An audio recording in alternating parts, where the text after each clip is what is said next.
de Sokhna Ba numéro 2.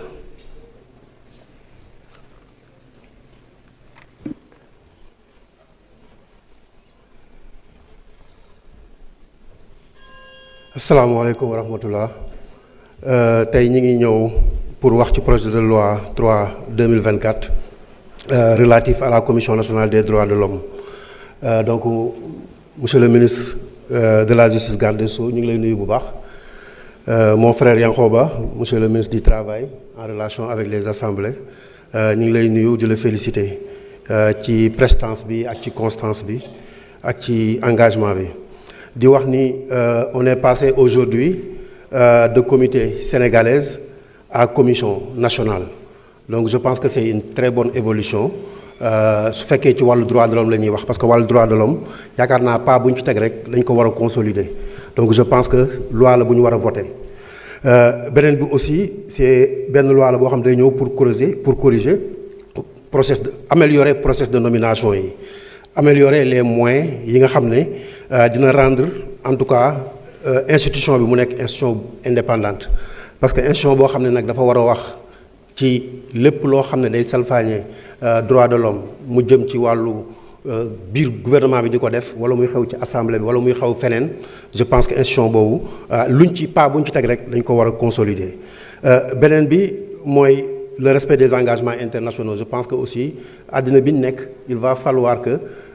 ñuy fexe ba li nga xam ne moom la ñu tëral loi parce que mën nañu àtte fii mën nañu àtte fële. Donc ñu ngi wax ni à l'extérieur déjà on a ces problèmes donc war nañ ci jàpp. Beneen bi nag mooy texte bi moom lu muy wane rek dafa am solo dafay wane ni pour régime bi nekk en place mun a soppi Sénégal bëri na ay loi ay documents ay rapports yoo xam ne bu ñu ci sukkandikoo mën nañ jubal jubbanti. Et ce jubal jubbanti là je pense que aspect bi ñu doon gérer les institutions maanaam nga jàpp ni boo tegee benn kuréel respecter ay normes teg ko en place mun nga ko utiliser pour international reconnaître la mais au contraire sa biir dëkk yaa ngi fiy def jëf yu ñaaw. Parce que li fi xew entre février 2021 ak février 2024 fàtte xaju fi lépp lu jëm ci salfaañe nekkinu doomu aadama ci kaw suuf fii ci Sénégal am na fi torture yi tout a été vu ici. Donc yaakaar naa nag loolu suñ ko amee te dégguñu woon commission bi doon wax kon tey ñun mën nañu am yaakaar parce que xëy na bëri na lu ñu ci war a def ci wàllu renforcement mais jàpp naa ni mën nañu am yaakaar que ni loolu nga xam ne dañu dem ba sénégalais yi bi ñu gisee ni régime bi fi nekk mi ngi def ay musiba seen xalaat nekk woon dara dul CPI monsieur le ministre loolu lañu xalaatoon kon ça veut dire que on avait une structure bi nga xam ne waroon nañ ko dooleel moom waroon na mën au-delà que ñeneen ñi di ñu presser les organisations internationales moom mu def face et aujourd'hui je pense que on est parti sur ça. Li ma ci xam mooy autant peut-être que ñi ko fi bindoon loi bi indi ko fi dañ ko indi woon pour maquillage mais il va s'appliquer à 100% sur tout le monde loolu j'en ai confiance parce que xam naa président Diomaye Diakhar Faye li mu gëm ci wàllu yoon ci wàllu njub mais xam naa aussi son premier ministre Ousmane Sonko lu mu gëm ci wàllu njub ak ci wàllu jubbanti. Xam naa aussi monsieur le ministre yaakaar naa ni yow fierté nga pour Sénégal fierté nga pour corps bi nga nekk mais sénégalais am nañu yaakaar ci yow te gëm naa ni di ngeen ko doxal. Donc ci loolu may wax ni renforcer commission bi daf ciy baax parce que dañ am yeneen jéego yu ñu war a teg. Je pense que en complémentarité avec le gouvernement mën nañ liggéey loi boo xam ne suñ ci paree danañ ko gën a dooleel pour yokk critères yi nga xam ne moom lañ war a teg pour ñi fa war a nekk ñu nekk nit ñoo xamee ne bi nii xëy na kenn du leen tënk ci dara waaye dinañ am taxawaay bu leen may ñu am impartialité pour mën a saytu ñi nga xam ne ñoo leen nommé parce que c'est le devoir d'ingratitude parfois dafay am solo ci commission yi ñu mun ko dox. Beneen mooy renforcer les moyens financiers qui sont très faibles si nous souhaitons que les antennes régionales puissent fonctionner comme ni ñu ko bëggee. Beneen bi mooy la capacité que commission bi mën a auditionner ay kilifa ak koo mënti doon ñu njort ci yow ne yaa ngi doxal loo xam ne amoo ko nga nekk privé comme public. Parce que li am ci prison yi paquetage bi moyens yi ñuy fuyee nit ñi anam gi ñu koy defalee dafa du yëfu nit ngay futti mag ci biir prison pour fuyee ko du yëfu nit. Donc loolu je pense que war nañ ci liggéey. Beneen bi mooy les capacités à mener des enquêtes pas muy xaar moom kese mais mu mën a dem moom aussi mener ay enquête pour attaquer beneen bi la publication des recommandations parce que tamit bëgg nañ dinañ xam man gëm naa ni dinañ xam à part de maintenant kan mooy def ak kan mooy jëf beneen bi mooy la promotion en tout cas de la plainte locale merci beaucoup. Merci cher collègue. La parole est à notre collègue Sokhna Ba numéro 2 suivi de Ismaïla Diallo.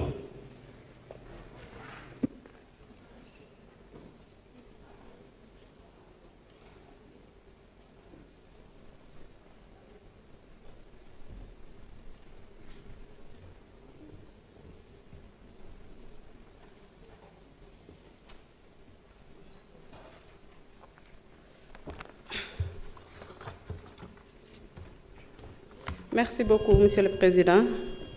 Monsieur le ministre de la Justice, garde des Sceaux, Monsieur le ministre du Travail et de l'Emploi et en relation avec les institutions, chers collaborateurs du ministre, honorables députés, chers collègues, ñu ngi leen di nuyu ku nekk ci turam ak ci santam. Di nuyu Madame la Présidente de la Commission, di ko souhaiter plein succès. Parce qu'on pense qu'avec elle à la tête de cette commission sera mieux connue par les Sénégalais et impactera positivement le vécu des Sénégalais, notamment en matière de droits de l'homme. Monsieur le ministre garde des Sceaux, projet bi doon na projet boo xamante ne ci projet bu am solo la ñu jàpp ne Sénégal fi mu jógee ces dernières années en matière de violation des droits de l'homme, cette commission bu jouer pleinement son rôle. Ça soulagera les populations notamment ñi nga xamante ne ci dañuy bafouer seeni ay droits. Projet bu am solo la ñu koy rafetlu mais dañu am quelques préoccupations rek yoo xamante ne ci bëggoon nañ ngeen indi ñu ci ay leeral. Bi ci njëkk muy doon ci chapitre 3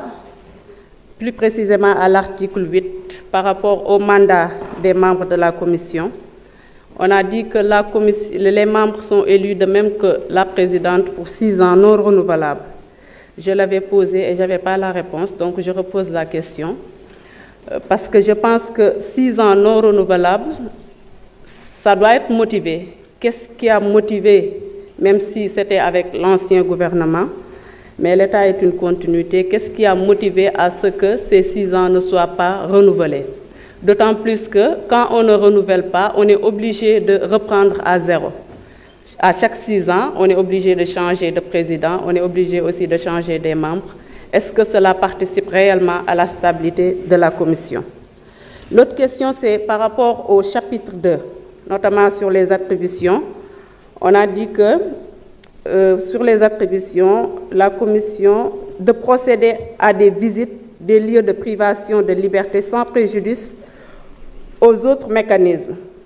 Je voudrais savoir, est-ce que cette mission dévolue à la Commission ne peut pas être source de conflit d'intérêts, d'autant plus que quand on sait qu'il y a l'Observatoire national de privation des droits des libertés du moins, qui a en charge cette attribution-là. Si tel n'est pas le cas, quelle est la différence? L'autre question, c'est par rapport toujours au chapitre 2 sur les attributions. On a dit que la commission élabore chaque fois un rapport. Maintenant, ce rapport est transmis au président de la République. Il est aussi transmis au président de l'Assemblée nationale et aux autres présidents d'institutions. Et le rapport est rendu public. Chose que nous saluons parce que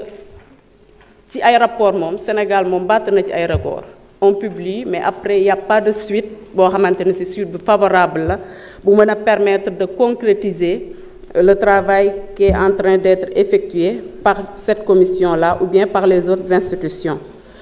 Sur ce, est-ce que la commission, après avoir transmis peut-être les dossiers au ministre,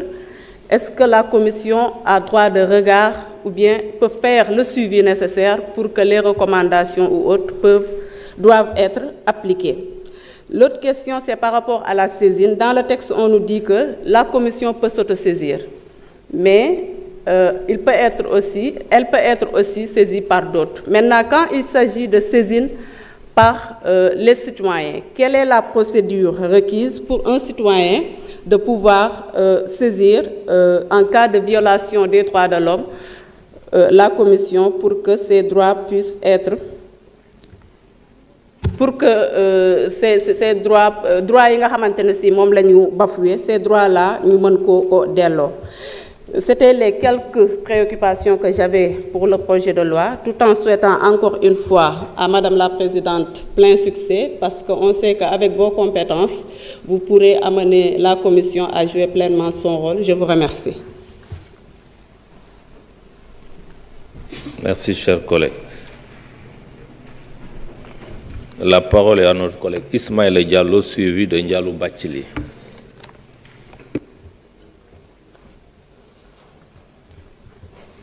Merci beaucoup, Monsieur le Président.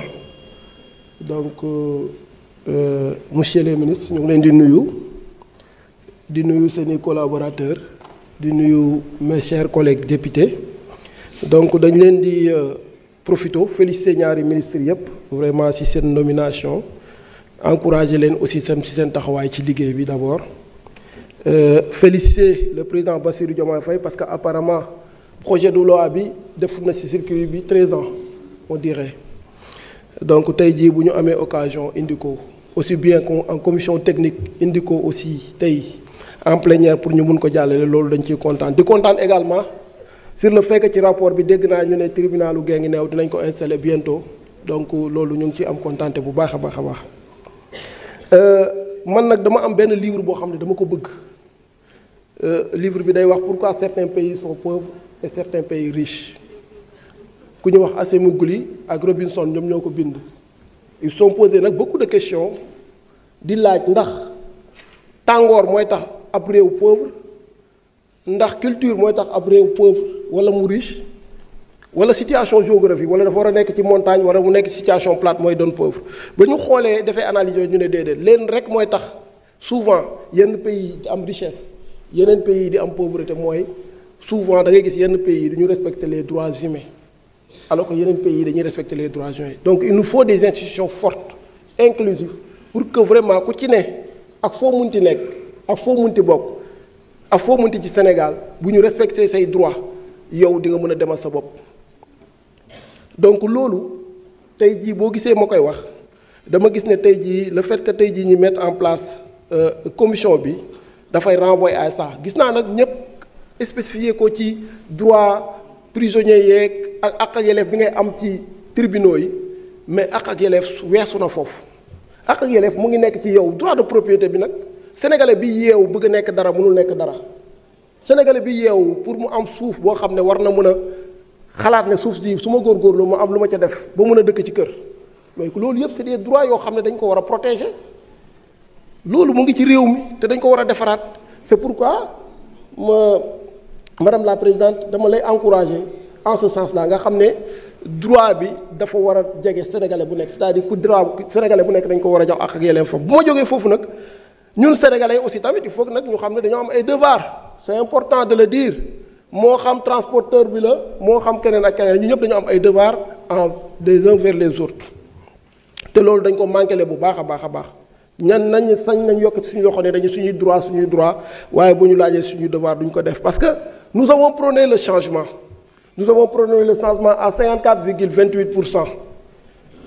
Mais maintenant, qui veut changer? C'est important qu'on pose cette question-là. Qui veut changer? Est-ce que le Sénégalais lambda, même, il est prêt à changer? Comportement bi ma amoon démb ci yoon wi ba nga xam ne tey jii accident yi dañoo bari est-ce que pare na pour changer?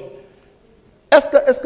que nga xam ne mu ngi nekk à l'hôpital pare na vraiment bu patient bi ñëwee mu jël ko ni mu ko war a jëlee te bu mu ci xaal gouvernement nag gouvernement bi woote na jubal jubanti ba pare ku ci ne nga yaay xool sa en conscience que ne man nan laa war a comporter woo pour mun a jëmale réew mi kanam donc loolu ñu ngi ci woo sénégalais bu nekk ne la lii nii slogan bi ñu yëgati pour jubbantiku na war ñëpp jarul xatraayu jarul dara wax dëgg yàlla ndax juruñu benn doom yaay booy ak baay booy jurul benn doom ne ko demal bon dafa ne ko demal baax donc bu ngeen demee ba am gouvernement buy woote nag vraiment baax ak jub ak jubalti vraiment ñun ñëpp dañ ci war a accordé wu. léegi nag dafa am benn situation bu xew ku fële ca côté Waladex ca Saloum parce que dafa am sama benn collègue député bu fi yëkkati kaddu ne def nañ plus de 300 milliards pour désenclaver vraiment bërëb boobu loolu nag dafa susciter vraiment benn débat foofu noonu ñu nekk te comme que ci droit la ñu wax droit à l'information dafa am vraiment bëgg nañ xam exactement 300 milliards yi wax dëgg yàlla fa lañ ko jaaree parce que ñoom ñu ngi jooy di jàmbat ba léegi ne yoon woowu vraiment la fa newoon moo fa nekk ba tey donc ñu ngi gërëm di ngi sant bu baax a baax merci beaucoup. Merci, chers collègues. La parole est à notre collègue Ndialou Bathily, suivi de Roqi Ndiaye.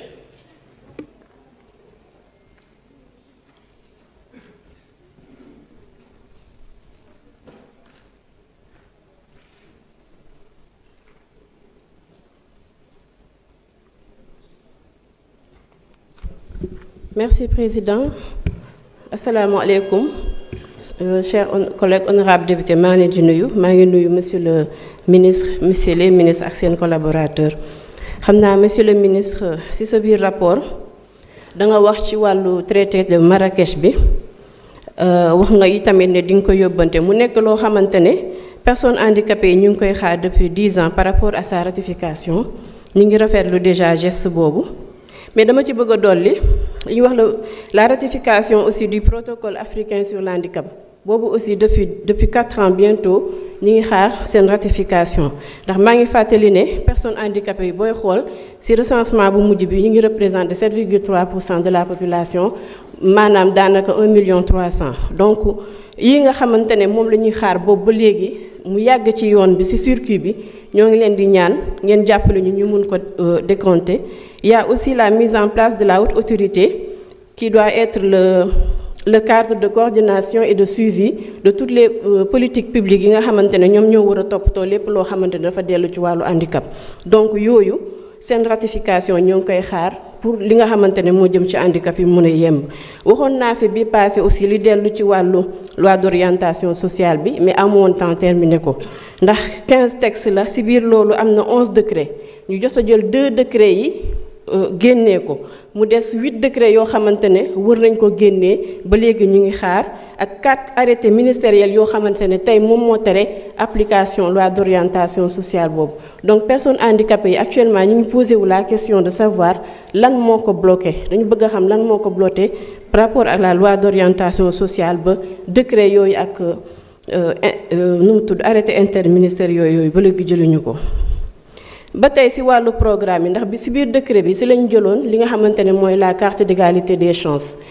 ñu ngi koy produire mais ba léegi effectivité fonction yi nga xamante ne moom la am ñoom mënuñu see jot mu dellu ci wàllu éducation formation ak yooyu yëpp ñi ngi xaar effectivité bi tamit mu am te loolu yëpp ci biir loi d'orientation bi décret yooyu ñu war a jël ak arrêté yi moom la war a àndal donc ñu ngi leen di ñaan ngeen ginduñu par rapport à ça ma bëggoon wax aussi ci beneen phénomène boo xamante ne seetlu nañ ko muy préoccupation boo xamante ne suñu mbokku jigéen ñi bu ñu demee di war a matu ci hôpitaux yi des fois dañuy ànd ak stress pour bu ñuy dem ndax ñi ngi xalaat kàddu gu ñagas yi nga xamante ne moom lañu fay jëlee des fois wala yenn traitement yi gis nañ yenn incident yi nga xamante ne jot na am ci ginnaaw ñuy laaj justice bi ndax mi ngi bàyyi xel ci mesures yi nga xamante ne moom la war a jël pour yenn traitement yooyu ñu xool nuñ koy saafaraa yooyu mooy yi ñuy tuddee les violences gynécologiques et obstétricales. may wax monsieur le ministre, ces violences gynécologiques et obstétricales incluent des actes tels que l'humiliation, le non-respect de l'intimité et les traitements dégradants que subissent les femmes lors de la prise en charge gynécologique et obstétricale. Au Sénégal, bien que ces violences soient sous-documentées et non signalées car généralement sans suite, les témoignages révèlent une prévalence alarmante. Les VGO entraînent des traumatismes physiques et psychologiques importants. Elles compromettent la confiance des femmes envers les services de santé, réduisant leur utilisation des services de santé reproductive et maternelle, ce qui peut augmenter la mortalité et la morbidité maternelle. Cette dernière, c'est-à-dire la mortalité maternelle, reste élevée au Sénégal et encore loin de l'objectif de 70 décès pour 100 000 naissances vivantes que s'est fixé le Sénégal pour 2030. Les décès maternels et les risques liés à l'accouchement sont très présents dans les pensées du personnel. Monsieur le ministre, pour se conformer aux normes internationales et recommandations des organisations des droits humains, comme la Convention sur l'élimination de toutes les formes de discrimination à l'égard des femmes, la CEDEF, et les directives de l'OMS, il faut réviser les lois existantes pour y inclure les dispositions spécifiques contre les VGO, prendre des mesures concrètes pour protéger les femmes et les filles contre les VGO. Cela inclut bien sûr la mise en place d'un cadre légal pour sanctionner ces pratiques, intégrer les VGO dans le plan d'action national pour l'éradication des violences basées sur le genre et la promotion des droits humains 2024-2028. Ce sont là des étapes cruciales, Monsieur le ministre, pour améliorer la santé et le bien-être des femmes au Sénégal et garantir des soins de santé reproductifs respectueux et exempts de violence pour toutes les femmes. Je vous remercie. Merci, chers collègues. Roqi Ndiaye, vous avez la parole, suivi de Abdoulaye Wilane.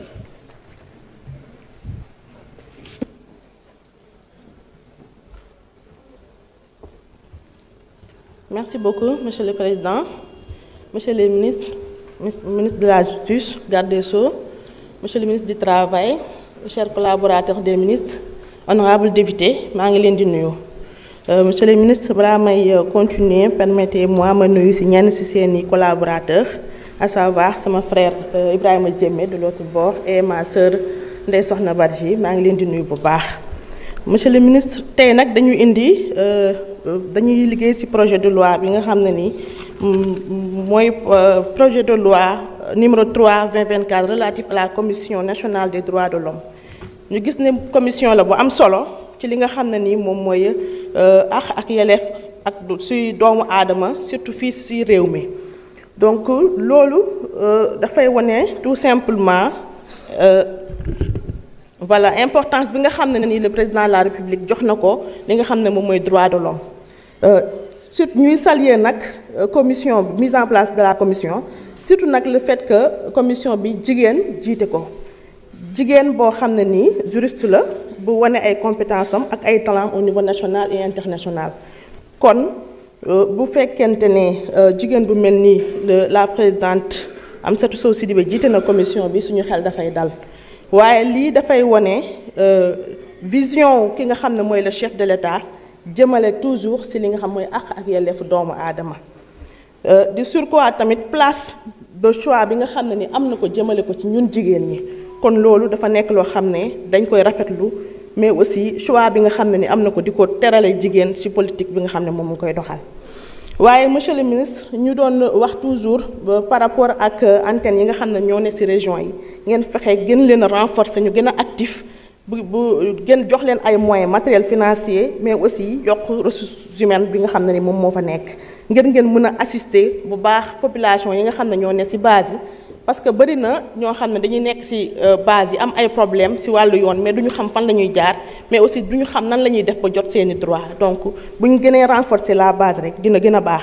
Par rapport maintenant à la commission monsieur le ministre ñuy wax ne bëggoon nañ ci gis ñi nga xam ne ni ñooy les membres de l'association des femmes juristes du Sénégal muy l'AGF ñuy ay jigéen yoo xam ne dañuy liggéey lu am solo jëmale ci ak yelleefu jigéen.